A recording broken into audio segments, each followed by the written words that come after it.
All right, we're going live. I just pushed the button. Not all right, I'm gonna shut up.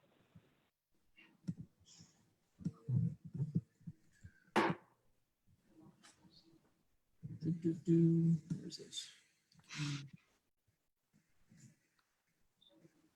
All right, we got to turn off music. That would help.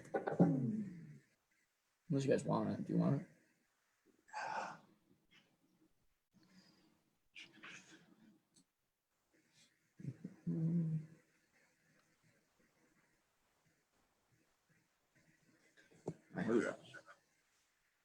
All right, hello everyone. Thanks for joining us tonight for our latest episode of Off the Plate, provided to you by Young Gun Umpires.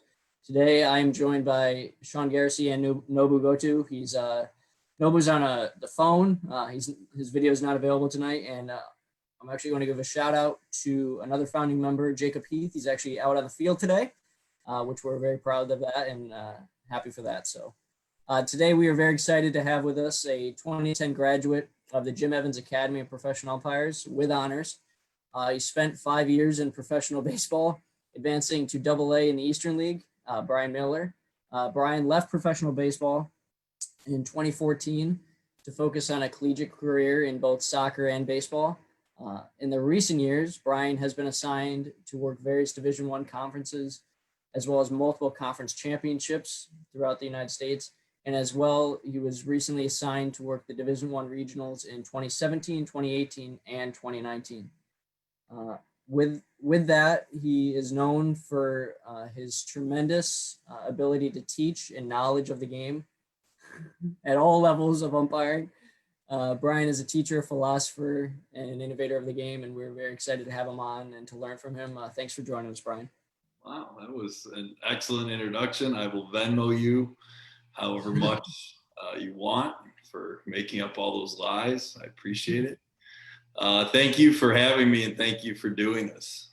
This is a really cool resource that I wish I had when I was coming up, and I wish there were people that cared about young umpires then as much as you guys do now. And I'm honored to spend my Thursday night with y'all and talk some baseball. Yeah, for sure. We've really looked forward to this for the last few weeks. So before we get in, Brian, would you just telling everyone a little bit about yourself, your background in baseball, what led you to umpire school and everything? Sure. So I was 15 or 16 years old. I can't remember which. And my mom said, you got to go get a job. And I didn't want a real job. And there was a sign hanging up at the rec center that said umpire class. I said, well, I can do that. So I did. And I liked it, and I was not terrible at it. And I think I had the word sucker written on my forehead because the city rec department that I was working for said, hey, you seem to enjoy this. Do you want to be in charge? And that's kind of when I started teaching a little bit and really kind of got serious about it. I went to college. I worked in the real world for a little bit and always had this thing in the back of my mind that I wanted to be a major league umpire. So I went to umpire school with the plan to be a major league umpire. I got there and realized that I wasn't very good and that everything I thought I knew that was taught to me by some very well-intentioned people, but some not very well-trained people, was not great, and didn't get a job. So I went back to real life, worked in real life some more, went back to umpire school, and got a job the second time around. And then I worked minor league baseball, playoffs and championship, and taught for Jim Evans for 2 years until the school closed. And it was a great little stretch of my life. And when I was in AA, I was sitting there thinking, do I want to do this for the rest of my life full time? and with all the demands that come with working a professional schedule. And I decided no, that I wanted to go do it at the college level. And I also referee soccer. So baseball was very much hurting my soccer career because you can't do two things at once. So in 2014, I wrapped up my affiliated minor league baseball career and then switched over to the college game. And the college game has been amazing. I got hooked up pretty early on with John Porter, Alex Scandalis, Darren Seeley, the guys with what is now UCU and MAC. They were and are amazing, great people that really care about umpires and do an excellent job.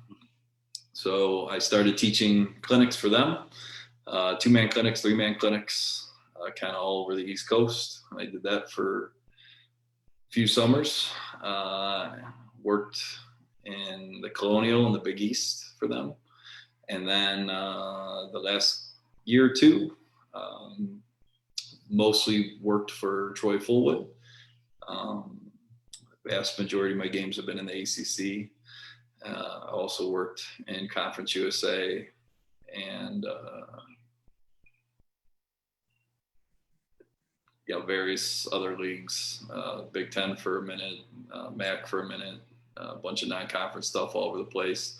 I've been lucky enough to work three regionals, so it's been a fun little run, and I'm glad that I get to share some of the knowledge that I learned from way better umpires than myself with everyone here tonight, because I didn't make any of this stuff up. I just was lucky enough to be put in situations where I've been exposed to it, and so now I get to pass it along, and looking forward to it. 100%. You and I talk a lot, and what I love about you is that you give so much to others. You give your knowledge, you give your time, and all that stuff for the betterment of others, to other umpires, to other people, and I applaud you for all that. Well, that's mostly because there's a pandemic going on, and I really don't have anything else to do. So if there wasn't a pandemic, you wouldn't be talking to me. Correct. Yeah, and as soon as it ends, see you. Yeah. Makes me feel great. But can you just speak a little bit before we get into our main topic about the biggest difference in the struggle you felt coming from the professional game to the collegiate level? Sure.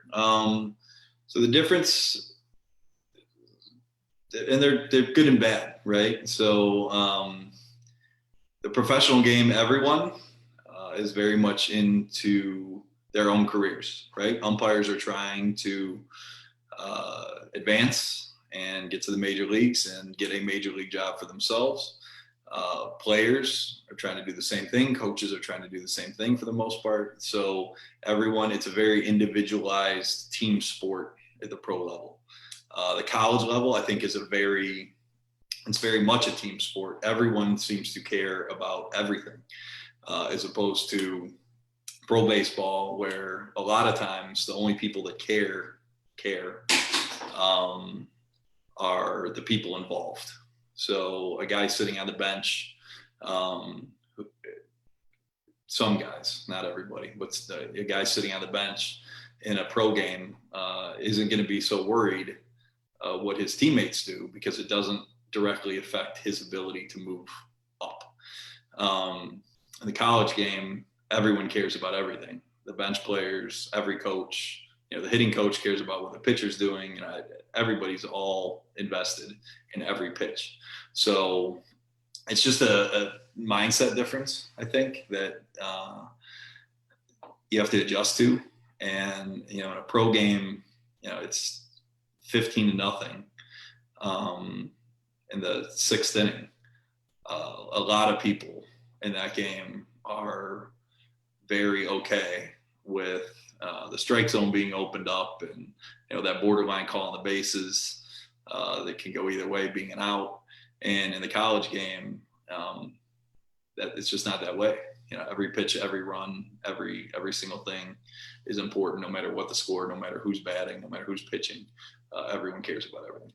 So that's a big difference. And then as far as the actual umpiring, the big difference that I see is that there's a much wider range of ages in college umpiring. So you've got guys that are really young, like some of the people on this call. You've got guys that are, in their 60s that have been umpiring college baseball for 30 some years, 40 years. So whereas minor league baseball, everyone's pretty much the same. You're in your 20s, you're in your early 30s, depending on the level that you're at. Everyone's kind of cut from the same cloth. College baseball, you get a much wider range of people. So it's different. It's nice. Those are the two biggest things I noticed. As far as actual on-field umpiring, there's not much I do different in the college game that I did in the pro game. All the same things that work in pro baseball, effort, hustle, knowledge, humility, people management, all of that translate in both venues. Exactly. And what you just said, those adjectives and everything, that's something the younger and newer umpires really need to get a hold of, to understand that they need that stuff to go forward. And the two things that I kind of, when we were talking and setting this call up, that I wanted to talk about were advanced two-man mechanics. I think we'll get to that later, because there's no clinics this summer, and there's a lot of stuff that people would pay several $100s to come to a clinic and learn, and they don't have the option to do that this summer. So I'm just gonna, at some point in this call, I'll pass on some of those things that little tricks and tips that I kind of picked up over the years that might be helpful. But then the second thing, and this goes back to the last thing that you just said, is what assigners and evaluators look for. And it's the exact same, whether I was getting evaluated in AA baseball 2 steps from the major leagues, or whether I'm, doing a 13-year-old game in my backyard. It's the same exact stuff. So if you can master, those things early, they translate, from youth baseball to high school baseball to college baseball to pro baseball, and within professional baseball, at every level, the same key ingredients to a good umpire are there. They don't change. It's not like, you just got promoted to AA. Here's where you've got a whole new set of criteria. No, it's the same stuff. So the most successful people in umpiring are ones that master that stuff early. It becomes second nature to them. And as they get put into new, different, uncomfortable situations, they're so used to being a good person and a good umpire and having those things really nailed down, that despite it being a new situation, they're able to adapt pretty easily. I know, Nobu, I know you have some questions. I don't know if we can hear you with you on the phone call, but if you could say it out loud, what you got? Yeah, Ruben Ramirez asks, who is your favorite mentor that helped you develop at the professional or college level? Cool. Good question. So give a shout out. His name's Pat Kennedy. He was a college umpire in Cleveland for probably 25 or 30 years. Never went to pro umpire school. Is actually the associate AD at Case Western Reserve University right now. And it was funny. I went to umpire school, got a job. So I'm going to start in the Gulf Coast League in June. Umpire school's in January. So there's, these few months with nothing to do. So I came back, I talked to my local assigner, and I said, listen, Pat's working a Division I schedule. He's done Division I postseason. He's a great guy. Right now he's an evaluator for the CBUA for Rich Fetchit in the Midwest. So I said, hey, can you put me with Pat as much as I can so I can learn? Well, at the time, Pat was probably in his 50s. He's a bigger guy. He not the fastest, most fleet of foot person, not that I am either, but so we end up working a bunch of games together, and he goes, look, you're starting the Gulf Coast League in June. I want you to work just like you would there. So I'm thinking, okay. So he takes the plate. The very first game we worked together, this guy's a legend. I'm kind of nervous working with him. And there's a shot, nobody on, nobody out. There's a shot down the right field line. It's either going to hit the fence, it's going to hit the foul pole, it's going to go just fair, or it's going to go just foul. So the definition of trouble. But remember, this guy's 50-something years old and a bigger guy. And if I go out, two-man system, he's got everything, right? So I'm thinking, what do I do? What do I do? What do I do? And he goes, in my mind, I'm thinking, that guy told me before the game, do it just like I would. So I go out, right? I'm going out. And I run out there, however many steps I get. And what does it do? Of course, it hits the fence like 6 inches in fair territory. And now the guy's running around the bases. So the guy ends up staying on second with a double. There's not a play. Pat, who's awesome, goes over the mound and is standing kind of behind the pitcher's mound. Just like they taught us in umpire school, I come running in from right field. I stand in the little library near the first base coach's box, look around, make sure everything's done and over with. I run out there to pick up Pat. I get out there and he goes, good job, kid. Don't do it again. I'm like, I like this guy. Afterwards, he took me out to eat. We started talking baseball like crazy. And, he's a guy that throughout my entire pro baseball career, he was there for me. Simple things. Are you doing okay? Do you need any money? What can I do to help? Just a super, super great guy. And then, when I stopped doing the minor league thing and I switched to college, he was also there for me. Putting my name out there with some people and coming to watch me umpire when he didn't have a game. He's been great. So Pat Kennedy's my pick for the overall kind of mentor. He's done the same thing for a lot of young umpires in Cleveland. And then a couple other people, Marcus Patillo, who was an up and down guy in the big leagues for a couple of years, who now works in the SEC. Worked a super regional this year. Is an amazing person. He went out of his way to kind of take me under his wing my first couple spring trainings, and has done a great job staying in touch and kind of guiding me through. He's just an awesome person. And Carlos Torres, who's a major league umpire now. He was kind of a double-A nobody when I met him, and he didn't even have to give me the time of day. I was just some rookie ball peon, and he went out of his way to kind of look out for me too. And so those are the three, if I'm picking three, that I would choose. What's great about that question is that in every single one of our videos, I think we brought up the idea of mentorship and finding your mentor and really solidifying that. And you can have at any age level, like you probably still have mentors that you go to.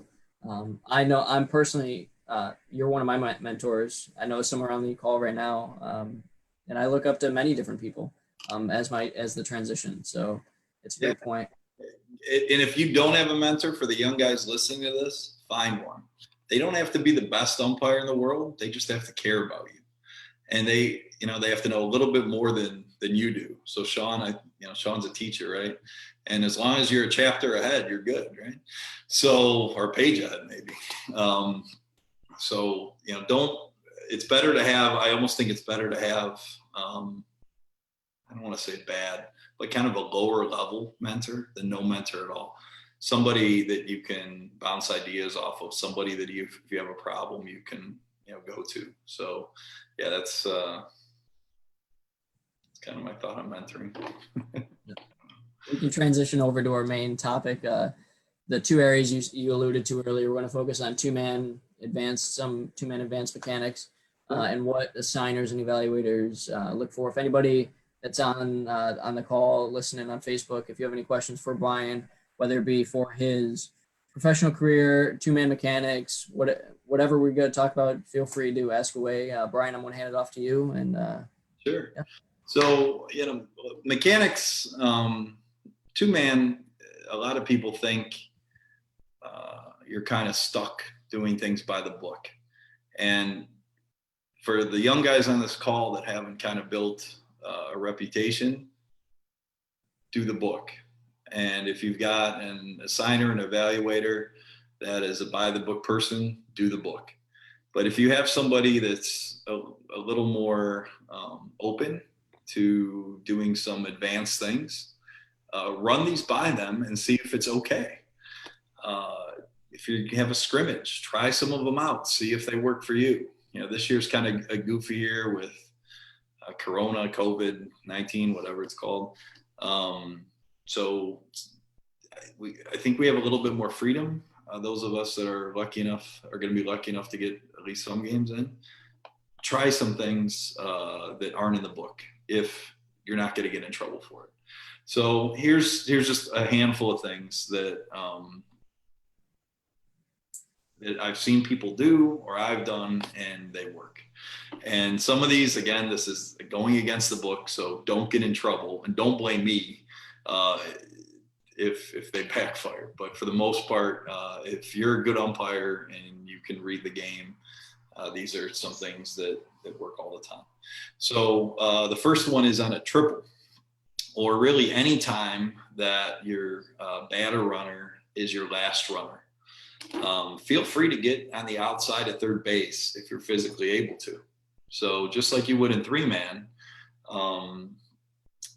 to get in that third base coach's box, to have a really good view of that ball coming in from the outfield into third base on an extra base hit where your only possible play is going to be at third base and you have time to beat the play there, try it. If you're not going to make it there in time, take the play from the cutout. If you're not sure whether that's going to be your only play, take the play from the cutout.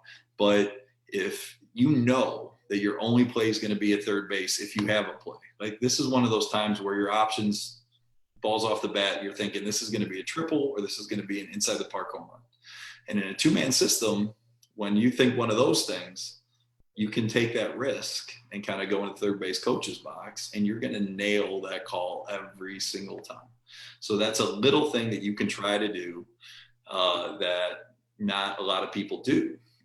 And when I teach these clinics, a lot of the time, not much happens in games. So we're trying to figure out who has it, who's got instinct, who kind of stands out from the pack.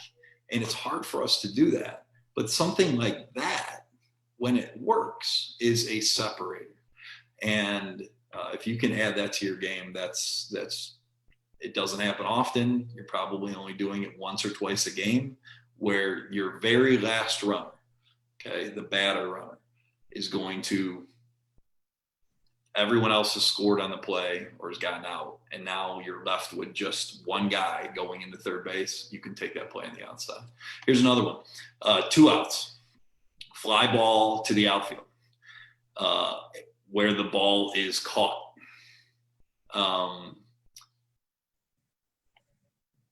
Get set, develop your angle within the infield in a two-man system. But now, if the ball is caught, it's the third out of the inning. What can you do? You can run to the outfield and signal that. So are you going out from the middle of the infield in that situation? No, please don't do that. Stay on the grass, develop your angle. Now the ball's caught. It's the third out of the inning. You can run to the outfield towards the catch to sell the catch. Nobody does that. Not in two-man. We do it all the time. If we were doing a 3 or 4 man system and we're running into the outfield, to decide on catch, no catch, we would get set to make that decision. And if it's a diving great catch, what would we do? We would start running towards it again and pumping our fist in the air, right? There's no reason you can't do that after the third out is recorded in a 2-man game. Especially, don't do that on a can of corn and fly ball caught, but on a diving catch in the outfield for the third out, when you have nothing else to do, do it, try it. Why not? A couple other things. So and this goes back to kind of my first point. Everyone knows about the working area with multiple runners on base. I think that's a pretty standard term. That area behind the pitcher, kind of between B and C position, where with multiple runners, we kind of want to stay for the most part in that box to make our calls on the bases. That's a great thing, and that's where you should be most of the time.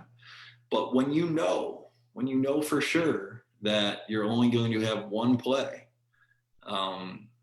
you can go out of that box towards that play.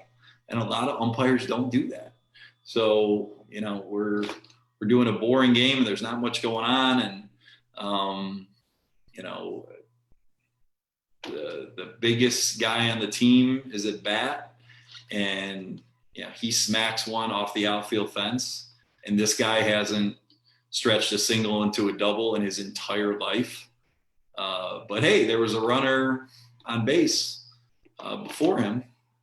I can go wherever that other runner is because I know that big batter runner that has no speed is going to stay at first. So now I kind of forget about the working area because that guy's pretty much a non-factor 99.9999% of the time. And now I move to all the way into that play, forgetting about the working area, moving all the way over, and I'm 5-10 feet away from the play instead of being in the working area and being 30-40 feet away potentially. So that's another little thing that a lot of guys don't do.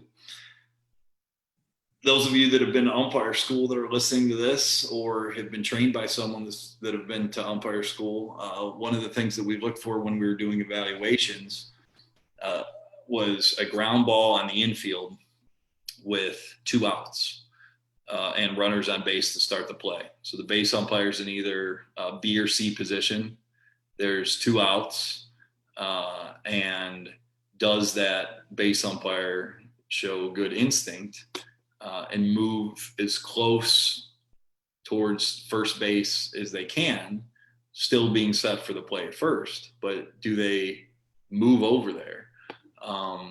Knowing that with 2 outs, again, 99% of the time, the ball's going to be thrown to first, or it's going to be thrown ran to second or third or flipped to second or third, and it's going to be very wide open at one of those bases. So moving towards the first base side of the working area of the infield with 2 outs on a ground ball hit, that's a little thing that we look for at umpire school, and it's an advanced thing that you can still do that not everyone does. Those are a handful of things off the top of my head that you can do on the bases. There's a couple more things that you can pregame with your partner to also kind of go to that next level. Fly ball coverage. So there's a book with a bunch of arrows. Sometimes it makes a lot more sense depending how the play develops and how the ball's caught for the umpire that doesn't have the arrow to decide catch, no catch.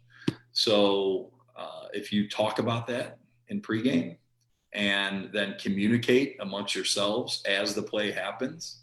So there's a diving catch by an infielder, and maybe it's supposed to be the other umpire's catch, no catch according to the book, but you've got a really good view of it and you're 100% sure because the way the fielder's body is positioned, you can kind of step up and just start going like this.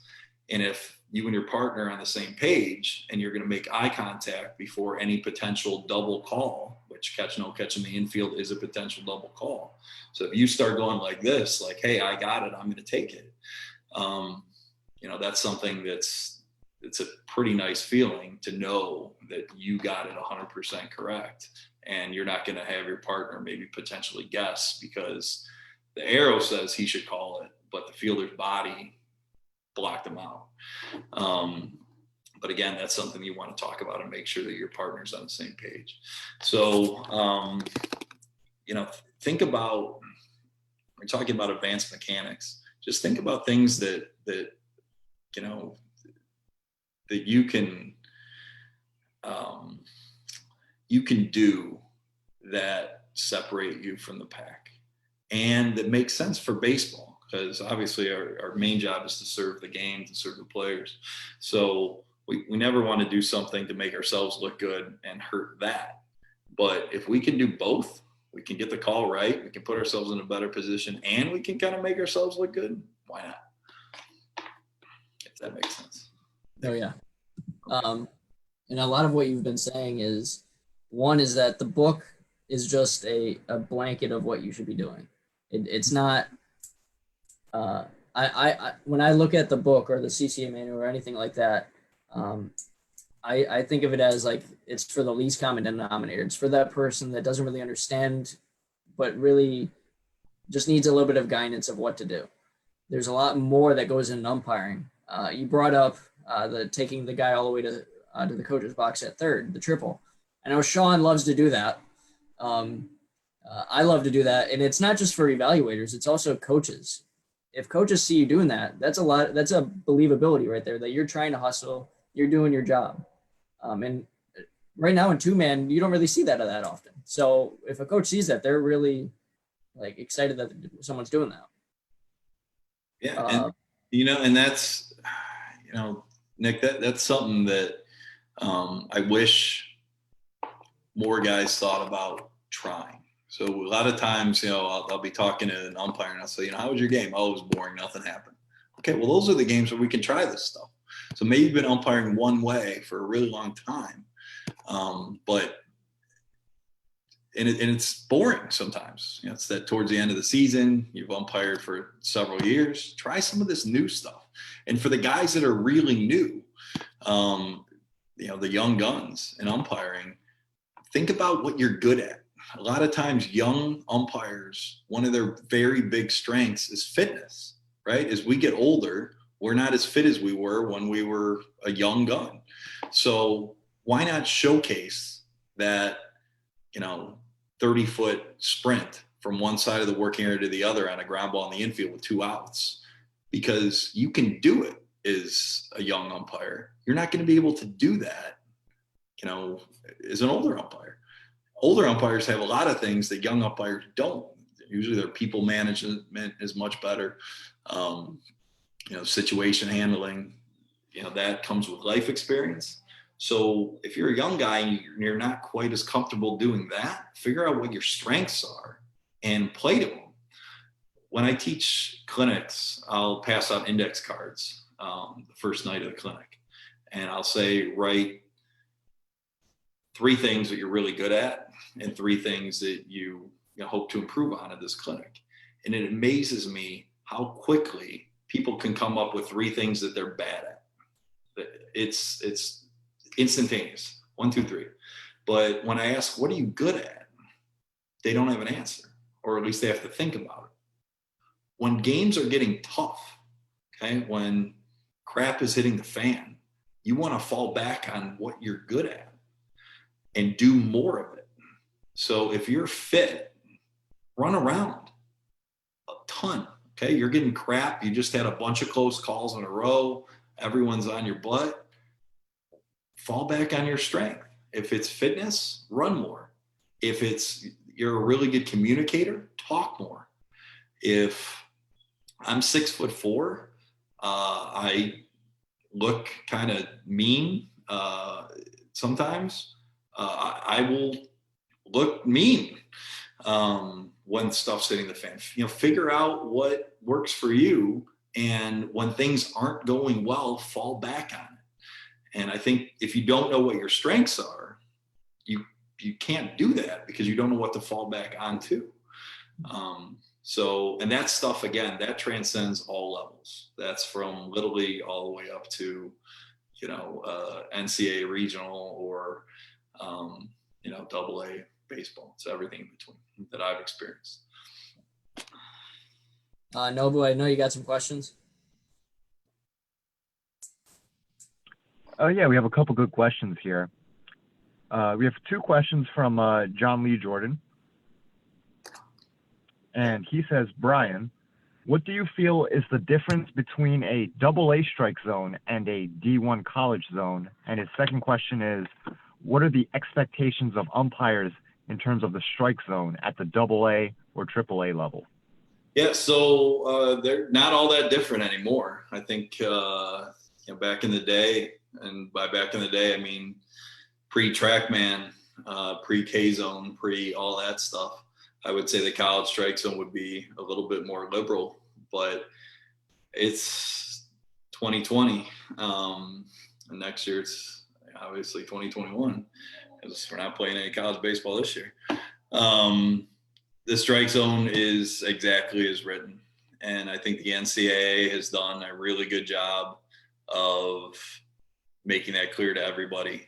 Enforce the rules as written, enforce the strike zone as written, get the high strike, get the low strike, don't go too far off the plate, especially outside.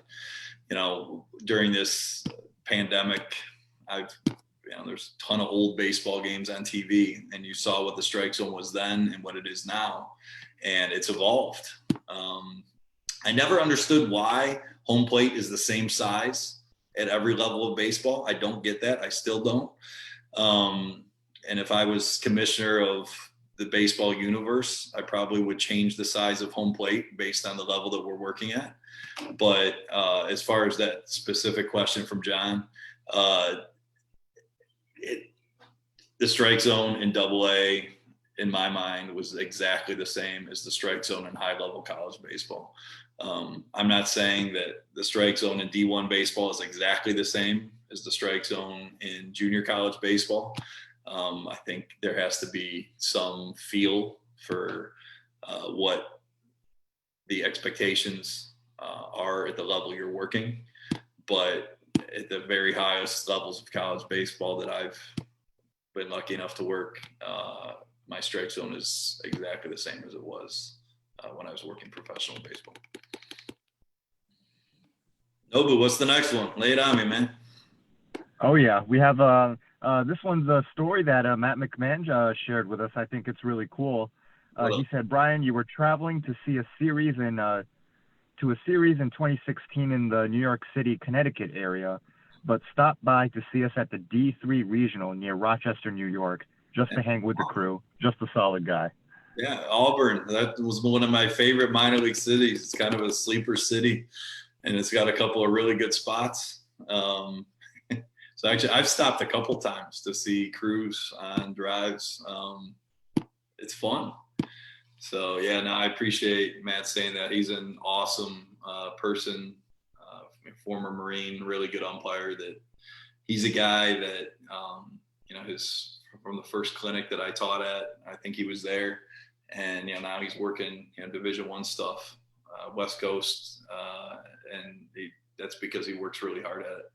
And he's a guy that, even though he's not new, he's always kept that passion to learn. And one of the things I wanted to say kind of to the younger guys, because I wrote this down for people that are maybe new to this, what Young Gun Umpires is. So the mission statement is Young Gun Umpires is a page that's created for and by young umpires to help promote, unify, develop, and train young umpires. And I think that it's really important for those people that are listening to this to know that there's going to be a point in your career where you're going to think you know enough to stop learning or slow down or stop asking questions, or at some point, a lot of people think that they have to change. They have to evolve from being a hungry, eager learner to something else. You absolutely 100% do not need to do that. So if you look at, I'm just going to use Major League umpires as a really good example. There's a ton of games out there of Major League umpires umpiring one way in the 70s and the 80s and even the early 90s. The way they take place at the plate, the way their plate stances are, the way they take place at first base, the way they take steals, outfield coverage, everything's different, right? If you watch a game now. But there's a lot of veteran major league umpires that have been around through all of that. Jerry Davis, Joe West, Mike Winters, Brian Gorman, guys that have been around for a really long time in the major leagues. You can go back and watch tapes of them umpiring one way in the 80s and now a very different way in 2020. Well, they've evolved. They didn't stop learning. So if they can keep learning, we all can. So I want to commend everyone that's listening to this thing, because most people aren't. So especially if you're an experienced umpire and you don't fit that young gun criteria, thank you for listening. And if you are a young gun guy, know that it's been my experience that people want to help you if you're still willing to learn. Once you start acting like you know everything, you stop getting as much help as you did when you were eager, when you were sponge, when you were actively seeking information. So as you move through your umpiring career, understand that if you stop doing that, it's going to be harder for you to move up, because people don't want to help you if you give off the impression that you know everything. So that's kind of I'm holding court now, but that's my thought on learning. And Matt McMahon is a really great person, because if you ever get a chance to meet him, he's always trying to learn, and that's why he's such a good umpire. No, but what else? Anybody else? Is that it? So that's it for the moment. So one thing that I took from teaching and going through the teacher prep courses that I took in college, the one thing that they always told us is when you stop learning, it's time to retire. So, as a teacher, I've taken that into umpiring, and, I'm always trying to learn. I'm always trying to figure out new mechanics and get better, because realistically, once you stop getting better, then what's the point anymore? One of my first games this year was at Virginia Tech, and I was working first base. It was a weekend series. So on Friday night, I'm at first base, and I kicked the crap out of a call. It was really bad. I can't even remember what I called them, but it was definitely wrong. And the crew chief was a College World Series guy, and he goes, we get together because we have review in the ACC. So we get together and we're, okay, they're going to challenge this. And I go, yeah, listen, I kicked it. I don't know why I kicked it, but I kicked it. So don't spend a lot of time reviewing it. You don't have to make me feel good. I know I missed it. Go back there, look at it, and you don't have to look at 5 camera angles to know that I got the call wrong. And he kind of laughed a little bit, went back there, looked at, I think, 2 camera angles to make me feel good, and then came out and overturned me, which was 100% the right thing to do. And I'm a pretty experienced umpire. I'm not new. I've had a bazillion million plays at first base from a position. I mean, this is simple. This is very simple. What got there first, the ball or the runner? But it was early in the year. I hadn't had a ton of close calls at first before that. And I got in a great discussion about why that happened later that night at dinner. So I'm not the best umpire in the world, but the fact that I was willing to ask about it, and then that College World Series umpire and my crew chief was willing to talk about it. And here we are, 2 pretty high-level umpires in the college realm, and we're talking about a simple angle distance play at first base.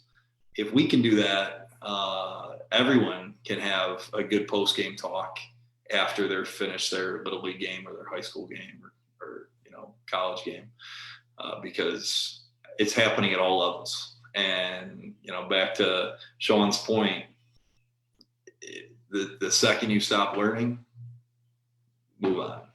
Because if you don't move on your own, the game's going to move on without you. And if you, Jim Evans, I'm going to tell Jim Evans' story real quick. So those of you that went to umpire school, they have an orientation the first night. They put all 120, 130, however many guys are at school in the same room. All the instructors are there, and they talk for a couple hours. This is what umpire school is going to be. Here's how it's going to work, blah, blah, blah. So Jim, his thing that he did was he had everyone in the room stand up. And then he said, if you have never umpired before, sit down. And a handful of guys sit down. And if you've umpired for only 1 year, sit down. 2 years, sit down. 5 years, sit down. 10 years, sit down. 15 years, sit down. So finally, he gets to like 30 years, and there's like one guy standing. And he goes to the guy, have you had any umpire training before? And the guy goes, no, I haven't. I've been doing it for 30 years, but I've just gotten kind of, whatever my local association gave me as far as training. I haven't done anything beyond. And Jim goes, so you've been umpiring for 30 years? The guy goes, yeah. He goes, are you sure? Or, have you been umpiring for 30 years, or have you umpired for 1 year 30 times? And I think that's kind of where we're at. If we're not growing, if we stop learning, are we just going to repeat our 10th year of umpiring forever? Year 11 is the same as year 10. Year 12 is the same as year 10. Year 13 is the same as year 10. If we're not trying new things, if we're not listening to people, if we're not growing, as umpires on our own, we don't have coaches, right? So you kind of got to self-coach in umpiring. And if you stop moving forward, people are going to move past you. And, that's something that I've been very aware of. Is more and more people get released from professional baseball. They enter the college game. It's competitive now. The game fees are too high. There's a lot of people that love this stuff. I don't quite understand why we do, but there's more of us now, it seems, than ever, or at least we're more open about it. So I think we all kind of have to make sure that we're doing as much as we can to stay ahead of the game. Yeah, and great points there. And and you know this about me, is I'm really into the science of umpiring and why we do the things we do. And as we've seen, and you brought it up, is mechanics have changed over the time, and mechanics evolve, rules evolve, our philosophies evolve. And if anybody is hesitant about trying to try new things, even the older guys, because that's where the young, like myself, the younger guys see it more, is those older guys that are hesitant to try these new things. I always say to myself, I don't care what they don't or do want to do. It's up to me where I want to go and what to try. Yep. Yep. And, I assign a bunch, not baseball so much, but soccer. And there's nothing wrong with saying, I don't think any assigner that I know of is going to knock you for saying something like, hey, I want to work, I'm trying to really move up forward in umpiring. I want to work with people that are of the same mindset as me. So you're not asking for a specific partner, that might rub people the wrong way, but hey, I want to work with people that want to try new things. I want to work with people that are cool, with having an open and honest dialogue post-game about what, could have been done better. No assigner is going to say, no, I'm not going to accommodate that. That's an easy thing that they can accommodate that's going to make, you better. So just be open. I think, talking with your assigners when going to an event, I want to work with this person because, I think they're going to get something out of working with me, and I'm going to get something out of working with them. We talked about base work and stuff that we could improve on there. What about plate work? Hey, you want some dumb little things? Here's some dumb little things. So this is geared toward new umpires. So some of the veterans on this call, you might already know all this. Little stuff, appearance things. So make sure that your mask looks like a pro umpire's mask. So that's going to involve cutting some straps and using some electric tape to tie those straps down. That's a really stupid little thing, but if you go out there looking like alfalfa, people are going to realize that you're a rookie, and you want to fool as many people as you can for as long as you can, that you're not a rookie, that you're a vet. So that's something super simple you can do from the beginning.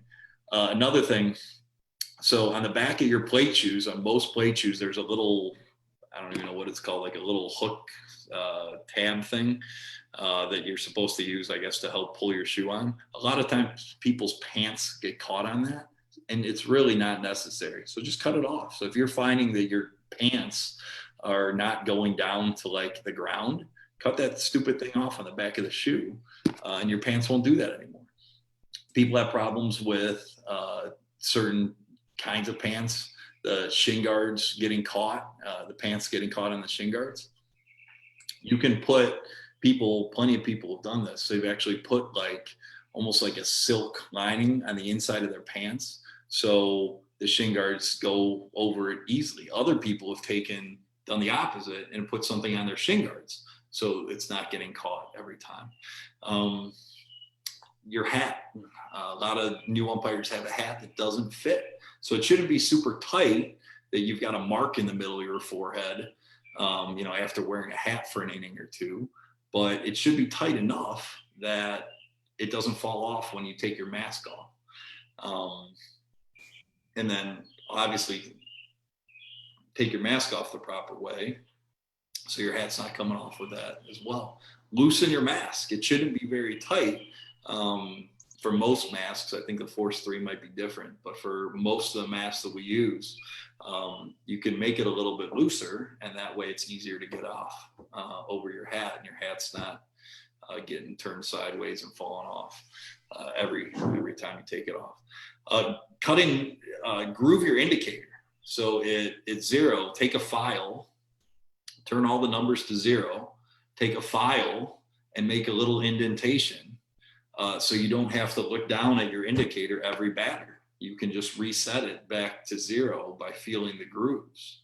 That's a little thing. You'll never see a major league umpire look down at his indicator, not very often, mostly because they have a bazillion scoreboards everywhere and they're always 100% accurate, but also because stuff like that, they don't have to look down.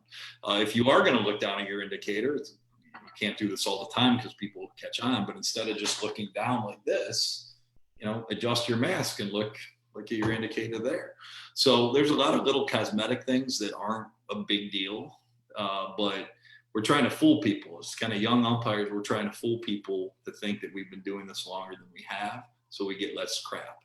There's some really high level umpires in college baseball that when they show up to a game, ACC, the easiest example is Frank Sylvester, but there's a bunch of them. The crew chiefs in the ACC, the guys that have been in the College World Series, when they show up, they get way less crap than anybody else. We could call a very similar strike zone. We can have a very similar weekend, but I'm going to get argued with more than somebody who's been in the conference for 15 or 20 years and who's worked deeper into the postseason and who everybody knows. So if I can fool them into thinking that I'm further along towards that than I actually am, I'm going to get less crap. A couple things is a plate umpire easy. Other things you can do. See where the catcher sets up. A lot of times we don't do this. So, we want to see the ball out of the pitcher's hand. We want to, track the ball from the pitcher's hand all the way to the catcher's mitt. But if the catcher's setting up out of the strike zone, I want to know that, because even if it hits the mitt, I don't want to be fooled that, he hit the target, strike. Well, no, if it's 0-2 and he's setting up 6 inches outside, it's not a strike. So I'm always checking on my catcher to make sure that I know, okay, if it hits the target, what am I going to call? And then I'll know stuff like, okay, he's right at the edge. So if he moves his glove any more to the right, it's going to be a ball. I know that. And now it makes some of those borderline decisions easy, because I've had a chance to think about them before they happen. A couple other things as a plate umpire. I think it's a good idea to have a consistent plate stance. And if you go to a clinic, we're going to spend a lot of time talking about that. But the idea is, for me anyway, I think we're a little over-instructed as umpires. And as long as your head is in the same spot every time, what your stance is doing isn't all that important to me. The best umpire is someone who's confident and comfortable, right? if you look at guys, back to the major league example, the guys that score, the highest on ZE on their pitch tracking system, they're not scared. They're not rookies. Nobody in their very first major league game is scoring 100, right? So it's guys that are confident, that have been there for a while, that are comfortable, and that's I think probably the best advice I have for a plate umpire is do what makes you comfortable. And don't worry so much about, is one foot exactly in this spot, and is the other foot exactly in this spot, is this foot flared, is that foot straight, or yeah, you want to have a good stance, there's no doubt about it, and that's something you can develop over time. But everything you do, just do with confidence. And if your foot is an inch from being in the perfect position, you're probably still going to get the pitch right if you're confident and if your head's pretty damn close to the same spot every time. So I don't have a ton of those little tricks at the plate because there's really not all that many. I guess a couple other things about plate work. Really good advice I got was always get the pitch at the bottom of the zone. And then the logical question that I asked is, well, how low is too low? How far down is too far down? And a great answer that I got from a major league umpire now, who was a minor league umpire then, was go down until the dugouts start to hear from the dugouts. If you hear it from the batter, don't worry about it. But once the dugouts start yelling at you, hey, that's too far down, it's probably too far down. Same idea with check swings. Like, when in doubt, get those check swings, especially in a two-man system, because your partner doesn't have the best shot at it. So get the check swings as a plate umpire. If they're 50-50, call it a strike. And well, when you stop calling a strike, when it's 55-45, when it's 60-40, and kind of the same advice. When the batter's pissed at you, don't worry about it. That's going to happen. Batters are always not going to be happy. But when the whole dugout's like, yeah, that's not a swing, you probably went too far. So those are a couple things I picked up on working the plate. A question I get a lot when I teach clinics, how far out do I go? Especially I'm working younger kids, I'm working high school, I'm working lower level college. How far out do I go? The real answer to me is go as far up and down as you can. Okay. You got to get the pitch at the bottom of the knee. You got to get the high strike, and you got to get the high strike early. I think everyone's been preaching that the last few years. That first borderline pitch that you get, the letters, if you ball it, you have to ball it the whole game, because if you call it a strike in the 5th inning and the 6th inning and haven't called until that point, you're going to catch a lot of crap. So my advice about strike zone is be really aggressive up and down. And then depending on the level, depending on what people expect, then you can get aggressive in and out, but they have to be hittable pitches. Even at the lowest level, even at 10-year-olds. I taught a little mini clinic here locally 2 weekends ago with Alex Tosi. And, that we got that question is what's a strike in a 10-year-old game? Well, I haven't done a 10-year-old game in a while. I don't know. But my thought is, for sure, I'm getting up and down. And then Alex started explaining, the buffer zone in the major leagues. And, this is a strike in a major leagues. For sure, we can give some more than that at a 10-year-old game. So I think plate work, as long as you're confident and you're comfortable and you're consistent, you're gonna be fine. All right, Nobu, I know you got something. Yeah, we touched on it a little bit, but I think we can expand on it a little more. Louis Skoletsky added that for the past few months, ESPN and MLB Network has been showing games from the 50s and 60s and up to the present time. Watching the umpiring mechanics over time is a living example of how umpiring has changed and evolved over the years. Mechanics, professionalism, appearance, and communications. What are your comments on that? Yeah, so, at every level. I mean, look at the College World Series. They always show that play. I think they show it all the time, the hidden ball kind of trick play where they I don't even remember what year it is, but they throw over to first base and everyone acts like the ball goes past the first baseman and the pitcher had the ball the whole time. And they end up throwing R1 out at second, right? Look at the umpires, look at the setting. Things have changed a ton in our lifetimes. And I think for the better, right? I mean, think about any profession, think about medicine, think about what we can do, medically in the 80s. Think about technology, so yeah, you turn on a game from the 80s or the 70s. The umpires weren't bad. The umpires were great. They were the best in the world, at that time. And, but, as more and more people study things and, technology improves, I think that the umpiring has improved. Umpires are just better now than they've ever been. And I think, some Larry Barnett, who is an American League umpire, he did home plate for Cal Ripken's record-breaking game and did a bunch of World Series. And I was talking to him about this, and he's like, I'm not nearly as good as you guys. Like, I was in the major leagues. I think he was in the major leagues in his, mid to late 20s. And he didn't have video. He didn't have evaluators and supervisors and coordinators and assigners that would teach, that would watch him, that would, he got seen a couple times a year in the minor leagues, and then he would get promoted to the next place and get seen a couple times a year there, get promoted to the next place. And then, he's in AAA and he'd get seen a few times, and, he got a major league job. And then he was in the major leagues, and they didn't have a ton of supervisors. They had like a couple guys. And those couple guys are great at what they did at the time, but without technology, without, all the work that we've had, that people put into umpiring, they just weren't as good as what they are now.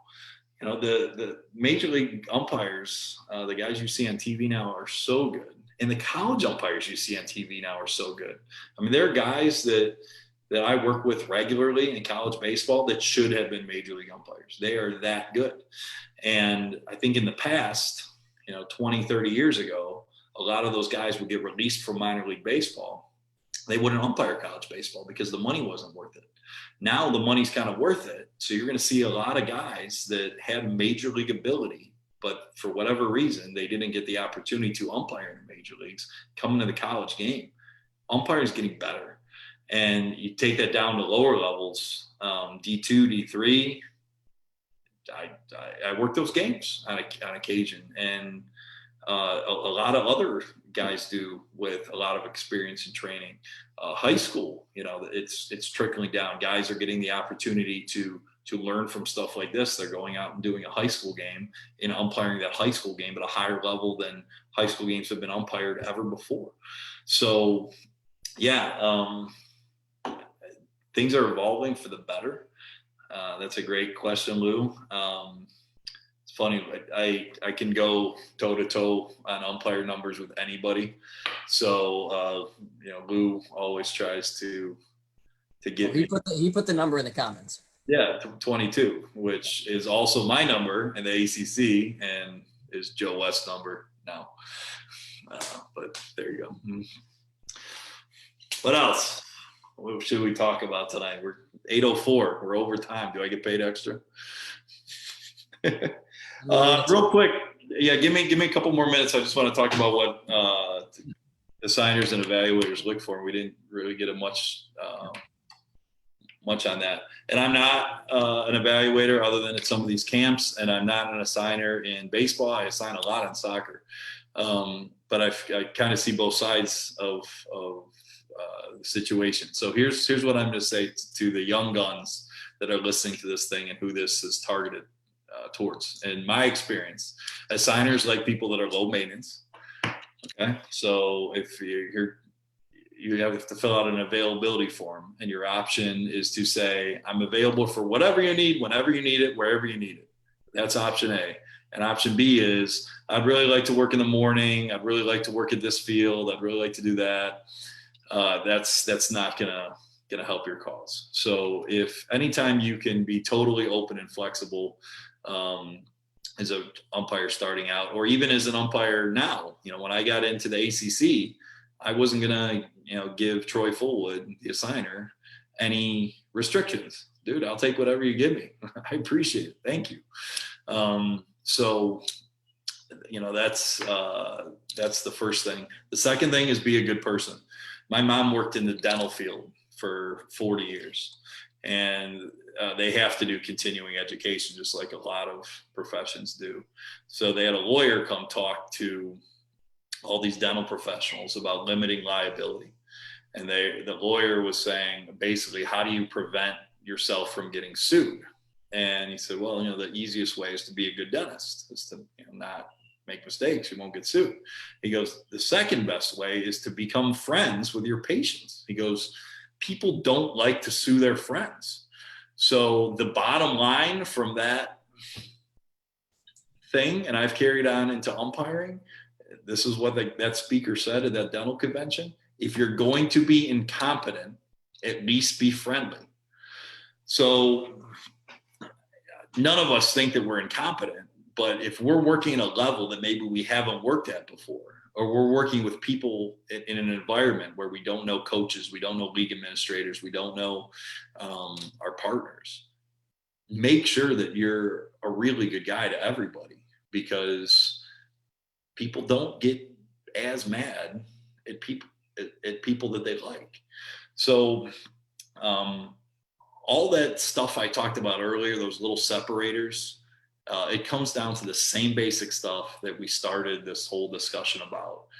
You can't teach effort, you can't teach hustle, you can't teach enthusiasm, you can't teach passion. When I quit minor league baseball and I called Dusty Dillinger, who's the head of the program, and I said, hey, I'm going to hang it up, he tried to talk me out of it. And one of his arguments that he made for me to stay was, you're so passionate. And he made me sleep on it. I called back the next day. He made me sleep on it again. I called back the next day. And I said, Dusty, I lost my passion to be a major league umpire.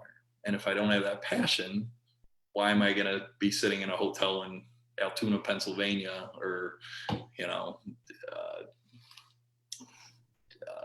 Harrisburg, Pennsylvania for why would I do that if I don't want to be a major league umpire anymore? Passion, you can't teach it. So all that other stuff I talked about, if you want to get noticed, find ways to showcase that. Don't go out there and be a goofball and a clown, but make sure people that are watching know that you have fun. I did the Carolina League Championship Series, and the pitching coach for Myrtle Beach Pelicans was a guy named Steve Mintz, and I don't even know him. I don't know if he's in the game or anymore, or what he's doing. But he goes, oh, you're the champ, you're working the championship, huh? I go, yeah. And I go, crazy. I tricked him. And he goes, I don't know if you're the best umpire in the league. He goes, but you have the most fun. And I go, that's awesome. That's really cool. So somehow, even in that environment, that stage, I found a way to show that I enjoyed being there. Bill McCallum, who's NCAA regional evaluator, teaching one of these clinics, and he goes, I haven't seen, he hadn't seen me umpire before. He goes, I don't know if you're any good or not. He goes, but God, you have fun doing all this stuff, huh? I'm like, yeah.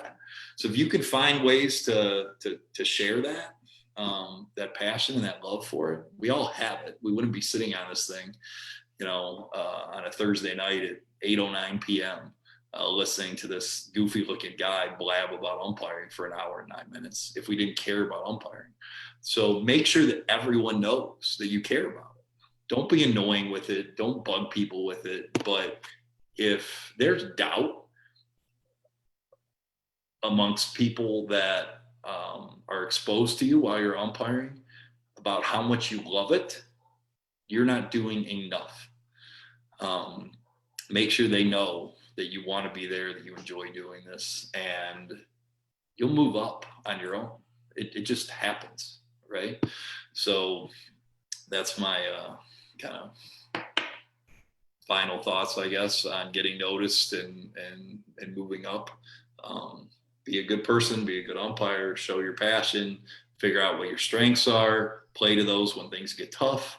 Find a mentor, even if it's a bad one, even if it's someone like Nick or Sean or Nobu, find them. They're here for you. There's a million Nick, Sean's, and Nobus all over the place. Find yours. And I don't think there's a million in me. no, there's not. I was being nice. But you get the idea. So now yeah, that's what I got. Well, you stole my closing thoughts because I was going to say some of that, but I'm good with ending it right there. Yeah, I don't get paid overtime. So No, you don't. And I'm not giving you anything in Indy while we're there for this. Guys, for the people on this still listening to this thing, or they're going to watch this when it's archived, the last thing I guess I want to say is share stuff like this. So whenever I got an opportunity to go to a clinic or to, work a season in professional baseball, or to, work with one of these big time college guys that, has so much knowledge and information, I would tell people about it. So please, everyone on this call, instead of just doing this for yourself, find that umpire that might have that little bit of passion and send them to the Young Guns Facebook group. There's a bunch of other people that are really doing good work with umpire education. Push them that way. Sometimes people just need to know that they're not alone, right? It's an awkward thing, especially for new umpires, to admit they like umpiring. So if you can identify those people that actually like it and kind of suck them in with us, that's a great service that you can provide to the sport and the game. So share the videos that they have on here. There are plenty of better speakers than I. Go back and look in the archive. Ask questions. I'll if anyone ever wants to contact me, I'm not hard to find. Google Brian Miller umpire, and I'll answer any question or help anyone out any way I can. And I know these guys will also. So thank you very much for having me.